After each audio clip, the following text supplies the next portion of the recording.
عزتمندو په دې صورت کې الله پاک بسم الله الرحمن الرحیم. قدرمنو دا ویډیو کلیپ په تاسو کتلې وي. دا کم کس دا ویډیو ما په دې سیټو چلوله، تاسو ویډیو کلیپ هم وکړئ. دا د قرآن حافظ دی، د د سترګو نظر هم نشته. تاسو دا چې حرم وکتله، الله تعالی قرآن کریم کې وایي چې ما انسان ډیر ښکلی پیدا کړی دی. لقد خلقنا الانسان فی احسن تقویم. الله تبارک وتعالی وایي ما انسان ډیر ښکلی پیدا کړی.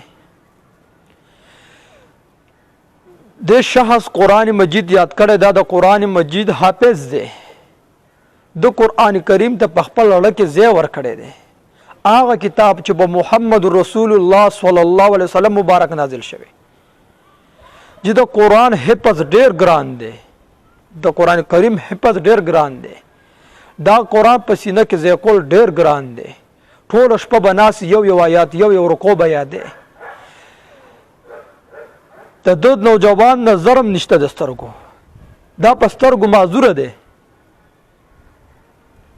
دا په سترګو ډسیبل دی، بیا هم قرآن کریم یاد کا.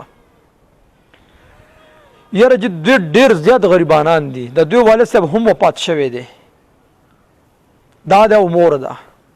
زه راځئ چې په شریکت دې نوجوان سره موږ ودرېږو، مرسته وکړو، د سره تعاون وکړو. دا د دین خدمت کوي، دا د قرآن خدمت کوي، دا د خوږ دین خدمت کوي، زموږ د اسلام خدمت کوي. دا د هغه قرآن خدمت کوي چې کوم قرآن کریم په محمد رسول الله صلی الله علیه وسلم مبارک نازل شوی دی. تاسو د سره مرسته وکړئ. په دې سکرین باندې نمبر چلیږي، تاسو په دې نمبر باندې رابطه وکړئ چې دا نمبر د د کلیواله دی که د هر چا دی. خو دنه معلومات وکړه چې موږ د کاري صاحب سره ملو کوي. تاسو د کاري صاحب سره ملو شئ، په خپلو لاسونو سره مرسته وکړئ، امداد وکړئ.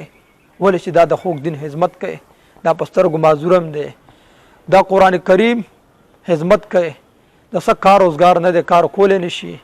نو تاسو کوشش وکړئ که د چا وس نه کېږي د مرستې، نو زموږ دا ویډیو خپل ملګرو سره شیر کړئ چې زموږ دا وړوکی غونې پیغام ټولو مسلمانانو پښتنو وروڼو ته ورسي.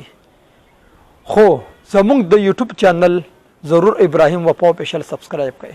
ولې چې د دې چینل نه به تاسو له ښې ښې ویډیوګانې میلاویږي، اسلامي ویډیوګانې میلاویږي. په خاطر د دې سبسکرایب کړئ چې د دې یوټیوب نه مو ښکلې اسلامي ویډیوګانې تاسو سره شریکوو.